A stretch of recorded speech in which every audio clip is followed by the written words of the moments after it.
I'm so glad the baby was born safely. I'm sorry I couldn't do anything. It's not like that. Just having you, Nathaniel, is enough. Let's secure our happiness together. I felt terribly nauseated by those words. But I couldn't just leave things this way. I finally reached for the door. I knocked lightly and opened it. Hey, who do you think is the father of this baby? I entered the hospital room, reacted to Mirabelle's words, and looked up. Who could it be? Someone we know, maybe? What do you think, Christina? Nathaniel interrupted our conversation in a panic. For some reason, both the arrogant Mirabelle and the flustered Nathaniel seemed ridiculous, and I spat out. Of course, we know him. Congratulations, be happy. Make that child happy together. Then, I left the hospital room, leaving Nathaniel behind. Surely, they will receive their comeuppance. There's no way they could be happy after making someone else miserable. I was on my way to prepare a new future for them. My name is Christina Manson. I'm currently a 37-year-old housewife. I was born and raised in a rural area in Nebraska. I have one younger sister. I grew up happily as the eldest daughter in a very ordinary family. After graduating from high school, I worked as an office clerk in a local company. It wasn't flashy, but I spent my days happily and earnestly. Then, while working, I was introduced to my husband, Nathaniel Maruyama. Nathaniel was the son of the president of a client company. He was 3 years older than me and seemed too good for me. The executive who introduced Nathaniel to me said to his father, the president, "Christina is serious and accurate in her work. She's also well regarded by our clients for her kindness." If a man who rarely praises anyone says that, she must be a wonderful young lady. My father-in-law took a liking to me from the first meeting. Nathaniel also liked me, and we started dating, leading to our marriage when I was 33. I quit my job and became a full-time housewife. Everyone celebrated my new life. But there was one person who didn't. That was my sister, Mirabelle. Mirabelle, 10 years younger than me. She was a much-awaited second child born to my mother after fertility treatments. As such, she was doted on and spoiled by the family. Of course, I also adored Mirabelle. I want to eat pudding. This is yours, isn't it, Christina? Mirabelle, you had yours yesterday. It's okay, let her have it. That's how it always was, letting her get away with a little selfishness. Because of that, Mirabelle developed a personality quite opposite to mine, becoming quite the charmer. She always able to express her opinions clearly, for better or worse. I don't want your hand-me-downs, they're so out of style. I don't want to wear them. When she was in elementary school, she would refuse to wear my old clothes, causing trouble for Mom. Truth is, our family wasn't exactly wealthy, rather on the lower middle-class side. Even though all my clothes were hand-me-downs too, I never complained, no matter how much I disliked them. It's not like Mirabelle shouldn't complain just because I didn't, but I think learning to be patient is important. They're not out of style. They might be a bit old, but they're still wearable designs. Whenever I tried to argue back, she'd sassily retort, "You're just too unfashionable to realize how lame those clothes are." Sure, I might not have been the most stylish, but the new clothes I did get were always worn with care, and Mom kept them in good condition. Since I wasn't into flashy stuff, my wardrobe consisted mostly of timeless, basic items from untrendy brands. I thought they would be perfectly fine for Mirabelle too. But obviously, she just didn't like the idea of wearing my hand-me-downs. Still, as sisters bound by blood, our tastes were unknowingly quite similar, and the things Mirabelle would buy were often the same items I had, just in different colors. Yet, because of her cuteness, both our parents and I ended up spoiling her. Her whims escalated as she entered high school. She'd demand more allowance and buy anything she wanted right away, be it makeup or bags. If she didn't want to go to school, she'd skip. If she wanted to go out, she'd be out all night. At this point, our parents weren't just indulging her, they scolded her numerous times. We had to go out looking for her in the middle of the night more than once or twice. Even if Dad and Mom refused to give her allowance, she'd run off to our unsuspecting grandparents and wheedle money out of them. No amount of lecturing or restrictions could change Mirabelle, who'd been free-spirited since she was little. I'm the one who spoiled Mirabelle. What if she keeps skipping and ends up dropping out? Mom felt responsible for Mirabelle's behavior, but Mirabelle did manage to graduate high school. And even found a job. We were all relieved, but shockingly, she quit after just a month. "There's this stinky old man there," she said, as if that was a good enough reason to quit. Afterwards, she drifted between various part-time jobs, and now at 23, she seems to have settled down a bit. She became an adult now, so my parents and I didn't say anything to her. She's been working steadily for the past 2 years without quitting. Maybe she's finally learned a bit about personal responsibility and has calmed down. But then, upon my marriage, she suddenly wanted to quit her job too. Isn't it unfair, just you?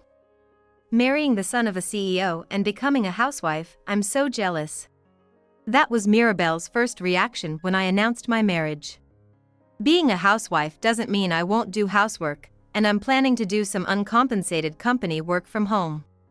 Even when I explained this, the idea of quitting her job seemed irresistibly appealing to her. House chores are over in a flash, and company work is just a few minutes, right? I can't slack off, though.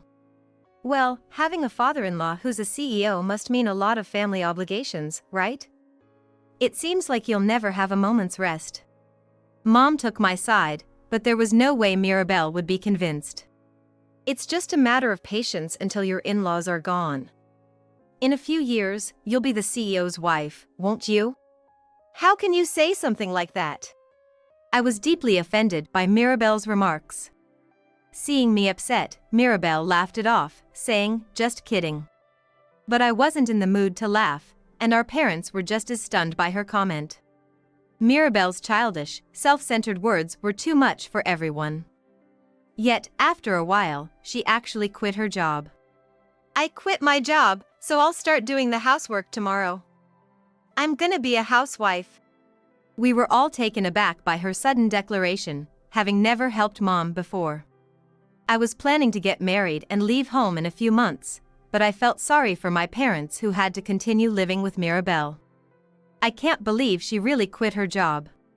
When I expressed my dismay, my parents just gave a wry smile. We thought she had settled down, but Mirabelle is still a child at heart. She's okay now, but what's she planning to do in the future without a steady job? While they believe in personal responsibility, my parents couldn't help but worry. Well, let's just hope Mirabelle doesn't cause Christina any trouble. Yes, you have to be happy and not let Mirabelle affect you.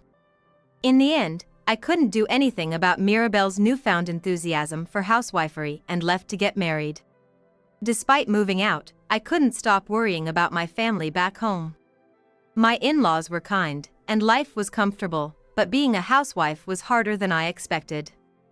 Besides house chores and work, there were relative gatherings and preparing gifts for company events, all of which were overwhelming. Even though we lived separately, my mother-in-law would often come over to teach me things, saying, "It must be tough marrying into this family, right?" No, I understand because it was hard for me too. But let's take it easy and not overdo it. If you try too hard, you'll run out of breath. My mother-in-law always taught me with a smile. And understood the challenges a daughter-in-law faces. My friends said it sounded tough, but my mother-in-law always looked out for me, even preparing meals while I was busy learning my new job. I was deeply moved by how fortunate I was to have such wonderful in-laws. My parents are really happy that Christina became my wife. Nathaniel said that too.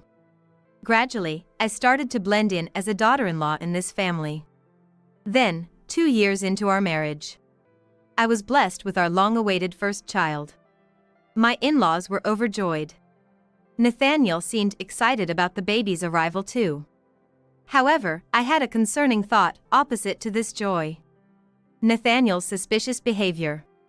He would take his phone to the bathroom, and his business dinners increased suddenly. Recently, we had less face-to-face time. With his reduced time at home, I worried he might be tired and once commented, "You seem really busy lately." Being the CEO soon, I'm swamped with constant calls and appointments. But Nathaniel gave a predictable reply and returned to his phone.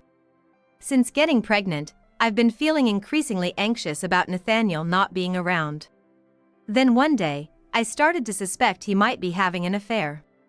It happened when I saw him on his phone. He was smiling more than usual for a work call. That expression unsettled me. Suddenly got a call, I need to go out. Sure enough, Nathaniel approached me immediately after that look. Right now? Yeah, that president always calls at the last minute. You go ahead and sleep. With that, Nathaniel left the house in a hurry. I thought it was unbelievable. What urgent matter could there be at this hour? Seeing my husband leave in the middle of the night while I was pregnant woke me up. I decided to hire a detective for the sake of our unborn child and to get Nathaniel to realize what he's doing. After some time, my parents called me. Mirabelle's been taken to the hospital. Come quickly. I was shocked by their call. Hearing she was taken to the gynecology department, I thought she might have ovarian torsion, so I rushed to the hospital. Is Mirabelle's checkup done? Is she okay? I found my parents in the waiting room at the hospital and asked them. It turns out she's pregnant and she's started labor. What? I exclaimed in surprise at my mother's words. She didn't realize until now? Mirabelle had regular checkups, but we didn't hear anything about it. I didn't show much during my pregnancy either, and Mirabelle's belly didn't seem to show much either, so we didn't notice. I instinctively touched my own belly. Indeed, I'm not the type with a noticeable belly either. But can it really happen that nobody notices a pregnancy until the last month? It's no use thinking about that now, though. Soon after, I heard a healthy baby's cry, bringing a momentary relief before other concerns emerged. The question now was, how to raise this child. Mirabelle, an unmarried self-proclaimed housewife without a job. And we didn't even know who the father was. But right after giving birth, it wasn't the time to ask Mirabelle such questions, so I went home after seeing the newborn's face. Mirabelle had a baby. I told Nathaniel when I got home. Really? Mirabelle's a mom now? Nathaniel seemed surprised but smiled happily. Can I go see her too? How about we go together this weekend? I only saw the baby briefly today, so I'm planning to visit again. All right, I'll try to rearrange my work schedule. Nathaniel said, immediately fiddling with his phone. It's all lies about work adjustments. But I hoped seeing Mirabelle's child might make him change. Then, on the weekend, Nathaniel and I went to visit Mirabelle in the hospital. Right before entering the hospital, my phone rang. It was from the detective agency. It wasn't good to answer with Nathaniel around. Sensing my hesitation, Nathaniel asked, "Is that a call? Can I go ahead?" It seems he is looking forward to seeing the baby, which makes me feel relieved. Yeah, I'll be there soon, this call won't take long. I said goodbye to Nathaniel and answered the call. After the call, feeling gloomy, I headed to the hospital room. Then I heard voices from inside. I'm so glad the baby was born safely. I'm sorry I couldn't do anything. It's not like that. Just having you, Nathaniel, is enough. Let's secure our happiness together. The call I had just received made those words nauseating to me. But I couldn't just leave. I finally reached for the door, knocked lightly, and opened it. How are you feeling, Mirabelle? Sis! You came. Of course, I did. Nathaniel was holding the baby and looking happy. I gave birth first, huh? He's healthy and cute, right? I wonder what your child will be like, Christina. Indeed. It seemed Mirabelle wanted to one-up me. Her tone irritated me, but I kept my response short, not wanting to rise to the bait. Then, perhaps frustrated that I didn't react, Mirabelle spoke more forcefully. "Hey, who do you think is the father of this baby?" I looked up, reacting to her words. Who could it be? Someone we know, maybe? What do you think, Christina?" Nathaniel hurriedly joined our conversation. Both Mirabelle's arrogance and Nathaniel's panic seemed ridiculous to me, and I retorted. "Of course, we know him. Congratulations, be happy. Make that child happy together." "Christina. I'm leaving now. Are you going already?" "Wait, please." Nathaniel, trying to follow me, hastily laid the baby on the bed but was stopped by Mirabelle. "What? If you knew, then that's great. Nathaniel, you're lucky." Nathaniel was flustered, frozen by Mirabelle grabbing his clothes. I left him there and headed straight for the detective agency. The call I received earlier was to inform me that the evidence was ready. The detective hesitantly added, "Actually, we've seen a woman familiar with the gynecology clinic about 10 minutes west of your house, accompanied by Nathaniel. It was the very clinic where Mirabelle gave birth." As much as I didn't want to believe it, Mirabelle always wanted what was mine. The earlier conversation confirmed my suspicions. Nathaniel was definitely having an affair with Mirabelle. After collecting the evidence from the detective agency, I went to my in-laws' house. "Nathaniel has a child." "A child? What do you mean? Isn't it too early for our grandchild?" Confused, my in-laws tilted their heads. "Yes. The child is not mine. Please look at this." I handed them the evidence I received from the detective agency. As they looked at it, their faces turned pale. After realizing everything, they were full of apologies. "I had no idea it would come to this." My mother-in-law was in tears, almost bowing her head to the floor. "Mother-in-law, please lift your head. I'm not here to ask for an apology from you too. But I cannot forgive Nathaniel. I think it's going to end in divorce." "I see.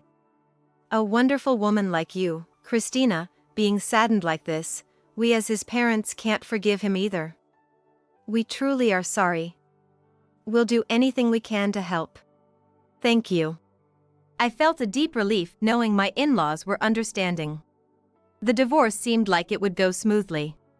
After our conversation, their anger turned towards Nathaniel. "What on earth is Nathaniel thinking? We need to talk to him right away." My father-in-law said that, and immediately started calling Nathaniel. As soon as the call connected, he shouted loudly, "I've heard everything from Mirabelle. What is this about? Come and explain. It's a misunderstanding, listen to me." Nathaniel sounded panicked over the phone. His pitiful voice leaking from the smartphone made me chuckle, but there were no smiles on my in-laws' faces. "All right. We'll hear everything, just get here quickly." "Sorry, I'll be there right away." His voice was almost like a scolded child. Imagining his face, I let out a small laugh. Not wanting to face Nathaniel, I went home right after and started packing. The house was a wedding gift from my father-in-law, and my mother-in-law had furnished it for me. I didn't want these gifts from my in-laws to be taken by Mirabelle after the divorce. When I shared my feelings, my in-laws said, "Of course. We gave that house and furniture to you, Christina.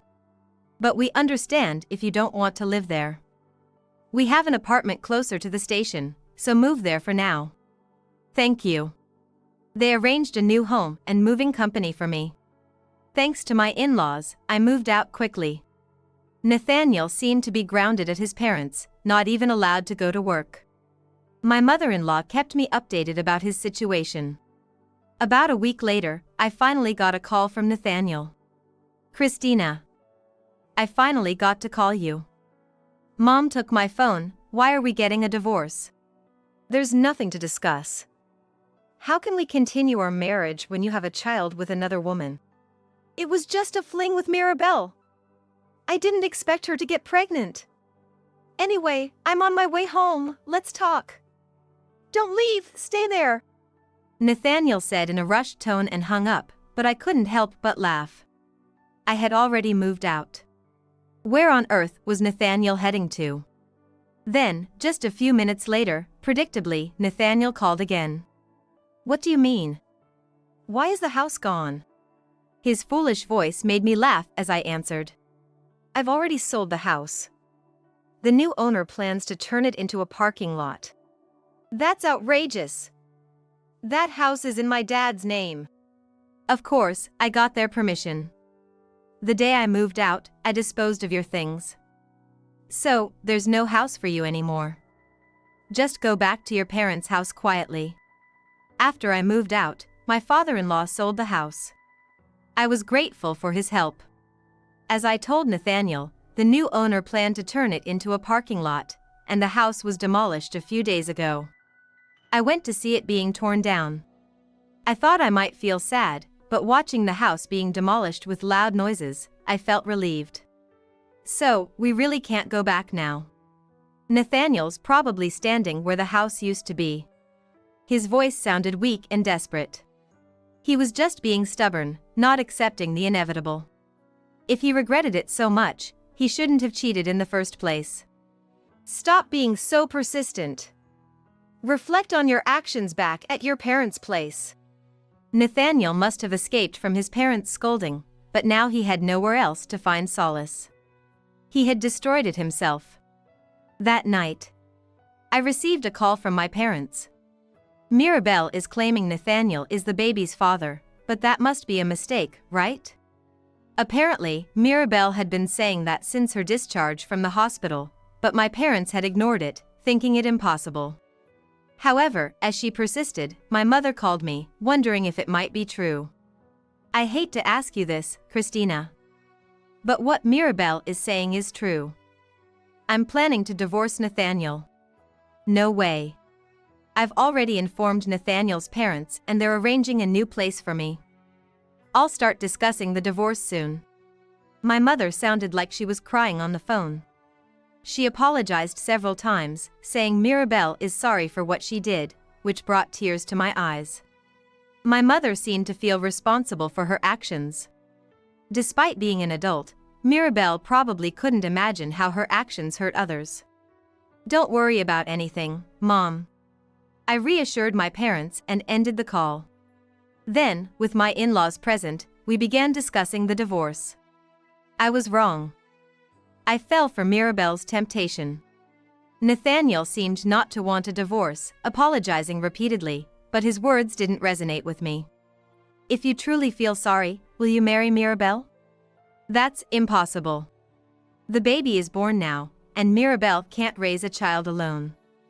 You need to take responsibility. Nathaniel fell silent at my words, unable to respond.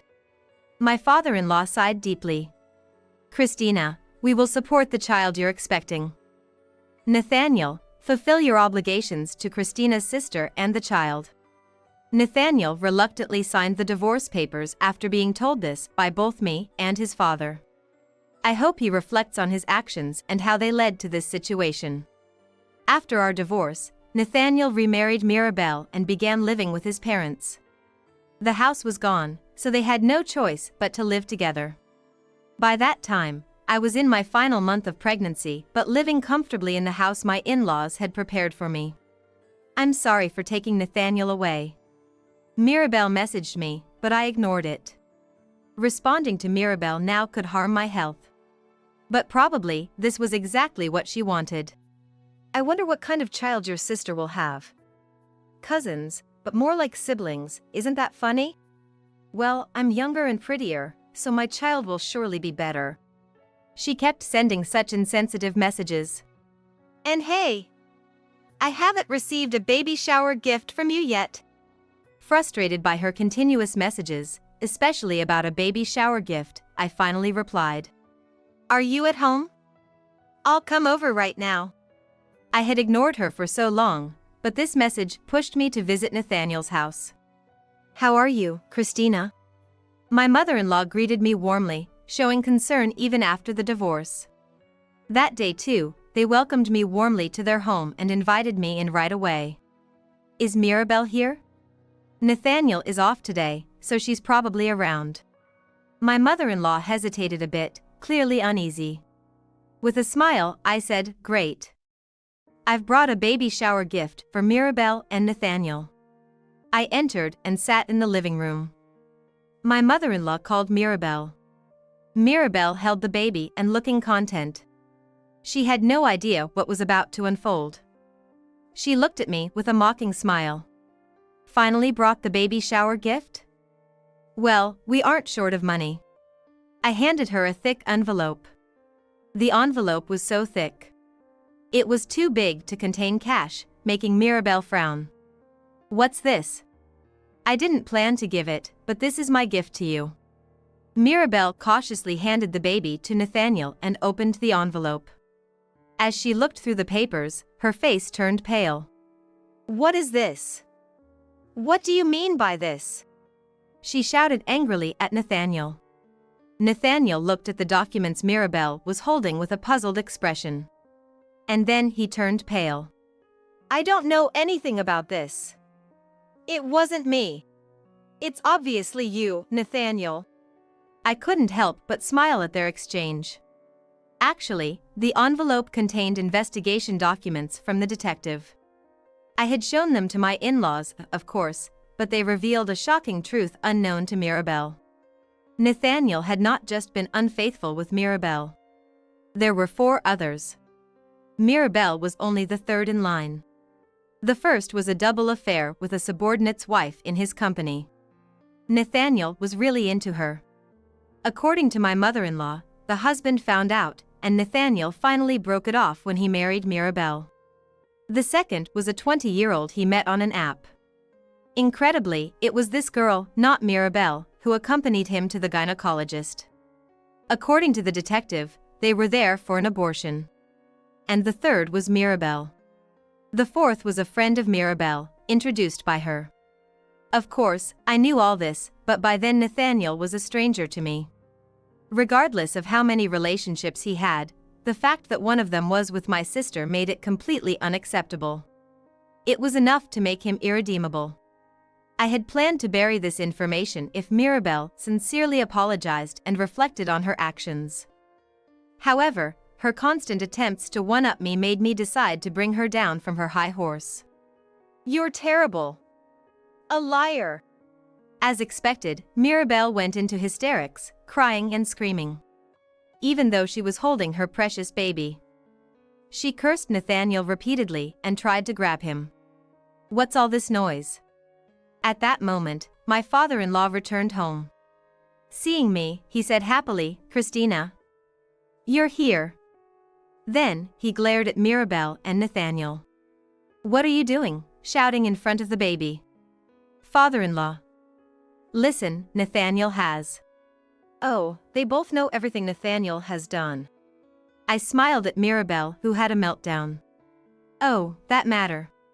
My father-in-law said in a weary tone. After all, Mirabelle, you were part of the affair. Do you even have the right to blame Nathaniel? I think only Christina has the right to blame Nathaniel. Frustrated that her parents-in-law weren't on her side, Mirabelle bit her lip. And, I've prepared a new place for the 3 of you to live. Eh? Mirabelle's eyes lit up at my father-in-law's words, despite her anger. I negotiated the rent down to $1,600 a month with a friend's company. Got it $60 cheaper. Now, please leave this place quickly. However, upon hearing those words, despair washed over their faces. Wait. What do you mean, leave? And why do I have to pay rent while Christina got a new house for free? You have a new job lined up too. It's a sales position at that real estate company. A new job? You're kicking me out of the company, even though I'm the future CEO? Both Nathaniel and Mirabelle confronted my father-in-law. However, he smiled and said, "When did I ever say you were the next CEO? You just assumed that yourself. Besides, I can't keep someone in the company who gets involved with employees' families. Pack your things and leave." The two, who had been arguing, now united in their protest against my father-in-law. I was astonished by their behavior, but my mother-in-law murmured next to me. Ever since Christina and Nathaniel divorced, your father planned to cut him off. We both really thought of Christina as part of our family. I was overjoyed by her words. And I chuckled inwardly at the divine retribution my sister and her husband faced, having lost their home, jobs, and trust. The sister and her husband moved into the house my father-in-law had prepared. Surprisingly, it was a 15-minute walk from the station. However, it was next to a pediatric clinic and just a 3-minute walk to a supermarket, ideal for raising a child. According to my parents, Mirabelle complained about not being able to go out, but if there were too many temptations, she would surely squander money. I hope she earnestly tries to raise her child in the house my father-in-law found for her grandchild's sake. Nathaniel is now working in sales at a real estate company, under Mirabelle's thumb. Interestingly, this real estate company is run by the family of the subordinate Nathaniel had an affair with. I don't know if the company is aware of Nathaniel's actions, but he must be feeling uncomfortable there. Moreover, with the alimony payments, Mirabelle won't be able to live the luxurious life she wanted. Neither Mirabelle nor Nathaniel could have imagined this life, but they brought it upon themselves. No matter what, I hope they make their child happy. I later gave birth to a healthy baby boy. Both my parents and my in-laws adore him. Though the family ties with my in-laws have been severed, we still keep in touch and I live in the apartment they arranged. I now work remotely for my father-in-law's company, which I used to do unpaid. They made me an employee and I earn enough to raise my child on my own. I may have been plain, but I've always cherished people and acted with integrity. I believe this is the result of that. I might not have been lucky with my husband, but I have a beautiful son. And I'm truly grateful for the opportunity to work from home while raising my child.